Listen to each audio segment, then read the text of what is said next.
Hey guys, welcome back to Slow Travel Chronicles. My name is Stephanie and this is my husband Garrett. And in this week's video, we are taking you to the Homewood Suites in Myrtle Beach, South Carolina. And the reason we went there was we got one of those Hilton Timeshare deals. And included in that deal, we paid $150-ish, I think that's about right, for 3 nights. Was it three?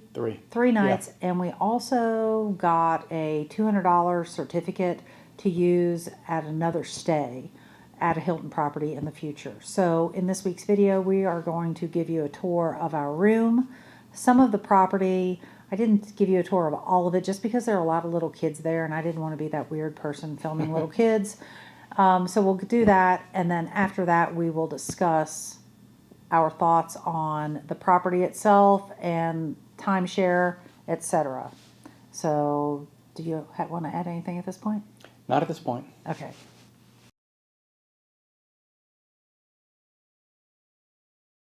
Hey guys, welcome back to Slow Travel Chronicles. My name is Stephanie and we have moved to the Homewood Suites here in Myrtle Beach, South Carolina. Our kid has joined us today. She won't be in the video at her own request. Anyway, I wanted to give you a tour of our room and the property. So Garrett's going to take you in and show you the bathroom, which is pretty basic. It's a large shower, a toilet, and a sink. The one thing that we do like about it is there is plenty of counter space, so everybody has room for their stuff. Now, we did not realize that this hotel had like silverware and plates, and it even has a dishwasher and cleaning supplies, that sort of thing, so we were happy about that. We have 2 queen beds, is the room that we chose, and we even have a little couch area, which is nice. We have 2 TVs. That could probably be a little bit aggravating if we have dueling TVs, but we have that. We have a large fridge, which will hold all of our alcohol, a microwave. We have microwave popcorn to snack on that we brought, and best of all, we are oceanfront. And I'll open the door and let you take a look out there. Pretty nice.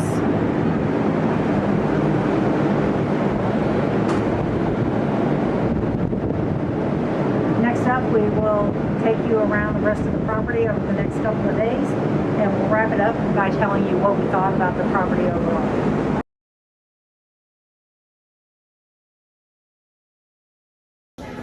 So we are here at the Homewood Suites in Myrtle Beach, and this is the reception area. Check-in time is at 4 o'clock.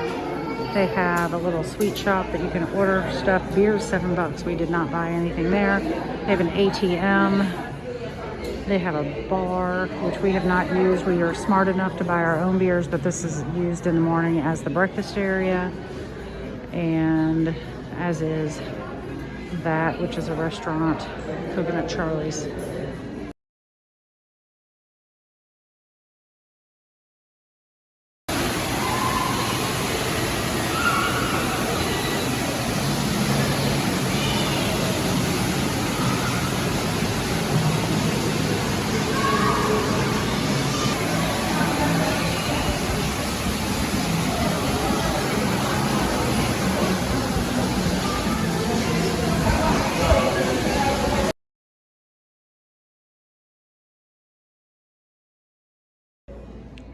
They have a game room right off of the bar, and it has foosball, pool, and table tennis, a TV. I guess you could hang out here. We did not. I didn't even know it was here. Garrett said he saw it, and we won't be back in here because we're leaving in the morning.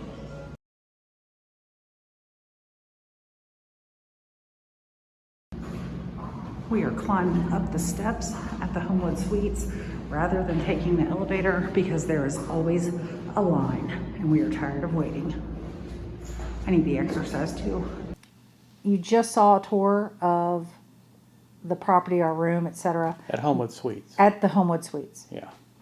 And if we compare it to the Hampton Inn and Suites Oceanfront that we stayed at, that you saw in last week's video, and if you didn't see that video, there will be a link on the screen that you can go watch that next. I actually preferred that property over the Homewood Suites, but overall I just liked it better. Okay. It felt better to me. maybe because it wasn't overrun with children. Yeah, I just liked the outdoor area at Homewood Suites better. Okay. It's close. It's close. They're both good. They're both good. So the way they have the timeshare presentation structured, we actually stayed at the Homewood Suites, but we had to walk probably 5 or 6 minutes away to a timeshare building, and we were assigned a salesperson after we checked in. There were tons of people there. They were giving presentations probably every 15 to 30 minutes. Different groups of people were coming in. We were assigned our salesperson and then ourselves, and probably 10 or 12 other families went into a main auditorium or seating meeting type of room, and the head sales guy, I'm presuming, gave us a presentation about all of the different trips he took and how it was such a great deal.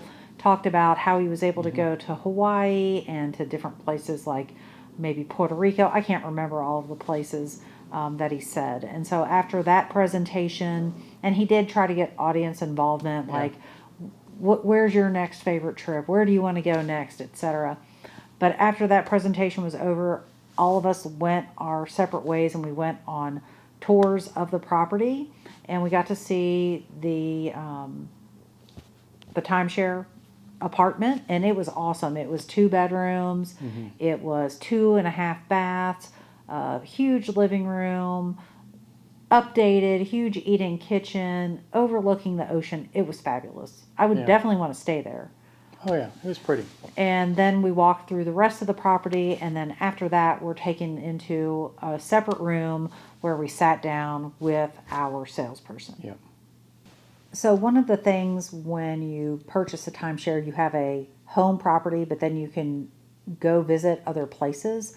So I can see the benefit if you want to stay with a certain brand and you're limited, or if you like to go to the same place over and over. What I didn't understand, and I get that you are buying a partial ownership for a week, but for that same $1,500, $2,000, depending on your tier, you might be able to find an Airbnb somewhere else for a similar price. Maybe not in that same city. Maybe it would be, $2,500 instead of $1,500 in that same city, but you wouldn't have that outlay of cash up front. It just did not appeal to us, and we did the math, and it didn't work out. No, in the initial presentation, it was very persuasive in that you can save a lot of money. But the trick is, it's all resort fees. So what they were doing was saying, okay, you could go to this resort in Hawaii, and if you went during the most expensive week of the year, you'd end up paying, $8,000 for an all-inclusive week or a week in this 4-bedroom, apartment with a kitchen and everything and nice pools and nice amenities. And boy, if you did that, 2 times a year, you'd be paying $16,000 a year. Wouldn't you rather just pay $20,000 now and $2,000 a year and have that right? But, first of all, I don't think a lot of people don't want to just spend all their time in high-end resorts. And if you do you want to spend them all in Hilton resorts? Or do you want to spend them all in 4 or 5 places? My impression of it was, if you like going to high-end hotel resorts, this might be for you. But if you don't want to be locked into going to the same place or places, 2 or 3 places, over and over again for the next decade, what's the point? Yeah, the other thing I would say is we are not bashing Hilton. We are Hilton fans. The property was nice. The property was gorgeous. We're Diamond members, so you should definitely consider them. A timeshare just wasn't right for us with our type of travel. We are long-term, slow travelers, and we stay at a place for a month. So I couldn't even imagine how much money we would have to give out. Yeah, honestly, if we had gone to that timeshare presentation when our daughter was 3 years old and we were looking at another 20 years of working and being forced to take 1-week vacations a couple of times a year, it might have worked. Because that's the situation. I could go, okay, I'm going to take 3 1-week vacations. I want to go somewhere nice, and I can afford the timeshare, so why not? But at this stage in our life, it didn't make sense. And we like to go to different places. Yeah. Even when our daughter was young, we always went to different places. And they could not also convince me, you know, you're buying into a home property and you're getting a certain value associated with that home property. But they really didn't want to tell you, okay, how many points are you going to get and how many points is that worth relative to other properties? You know, if I buy into this property, how many weeks or days or hours am I going to get at the high-end Hawaii property? Can I even get into it? Because some of the properties you can't get into unless you're a member of another equal tier property. They don't tell you that. And then, of course, when I asked our sales lady what percentage of people that go to this actually buy into these things, and she told us over 90%. And I was like, oh, come on, lady. You couldn't pay people and get them to get 90% close rate. Give me a break. Yeah, and later kinda on, sad. Yeah, and later on, I apologized to her for being her dud Yeah. customers that day, and she goes, "Well, nobody's bought today." And I thought, "Well, I thought you said 90% bought," so we didn't call her out on it, but it was kind of funny. Yeah. The other thing, Garrett was like really into it. Like that day we got back, and he started looking on eBay. And so this is a tip: if you really want to buy into a timeshare, look on eBay. You can buy into it for a lot cheaper. Yeah. Apparently, the Hilton at least has a rule: if you want to sell, they have the first option to repurchase it from you. But what happens is a lot of people list their timeshares for sale on eBay, and then it sells, and then the owner, I guess Hilton or whatever other property, has to approve the sale. So, you know, it may not go through if you buy it too cheaply. You know, the hotel can block the sale and repurchase it. But you can also buy points on eBay. So you have the possibility perhaps of buying a cheap timeshare and then adding on points by buying extra points on eBay. You know, we didn't look into it that closely. Really what I was doing is just looking to see What the value was? what the value was and what they weren't telling us, because like I said, they put on a very slick, very well put together presentation, but in the back of my mind I kept thinking, no, this is not all together here. They're not telling us something. There's a lot of hidden stuff here. And then when you start asking pointed questions, They didn't know. they didn't know I don't know the answer to that. I can't tell you that. You know, so it's just kind of like, okay. I will say it was not high pressure though. Oh no, God no. So that was a No. plus. So she like kind of halfway pitched us. We pretty much told her on the front end we weren't buying. Yeah. And so she like didn't even try that hard to sell, but she like kind of half-heartedly did 2 or 3 times. Yeah. And then her boss came over, and I would say he was kind of rude about it. He wasn't like in your face rude. He was just a little not pleased that another person was wasting his time type of rude. And then they took us to another room, and then another closer type of guy came in, but he was like, do you want to buy like another 3 nights for a discounted rate somewhere? We said no, we got out of there. It was definitely worth the timeshare presentation to get the $149 a night thing, because it wasn't high pressure. Now, we And did. it didn't last that long. It was like 2 hours, 2.5 hours tops. Yes, and mean, they they- pretty much kept it to the time. Yeah, they that kept said. it to the time limit they said they'd get you out in. So I would go do another timeshare presentation for that deal. Now, the one thing that I would say was not good, they gave us a certificate for $200 off another stay, and we had to pick which brand. We picked Hampton because we typically stay at Hampton. We just used that this weekend, and which made us think to do this video. Yeah. And Garrett was filling it. You have to actually submit paperwork to get your money. It's a mail-in rebate of all things. You think they could figure out a better way to do that. But the beauty part of this is, for Hilton, in the fine print, in the mail-in rebate, it basically says, if you don't fill this out correctly, we're not going to honor it, and we don't have to tell you we're not going to honor it.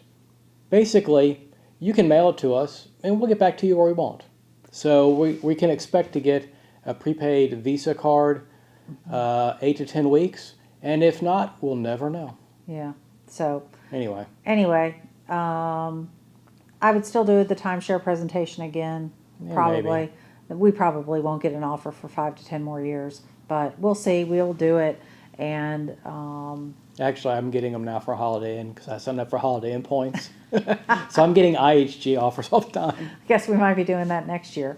Anyway, I hope you found this video helpful. We'll see you next Thursday when we share our next video. And don't forget to like, share, subscribe, comment, do all of the things. It really does help our channel out. Check out Garrett's blog, slowtravelchronicles.com. He has some great pictures. And I guess that'll wrap it up. And if you learn nothing else about timeshares, do your homework because they're not telling you everything. True. All right, later.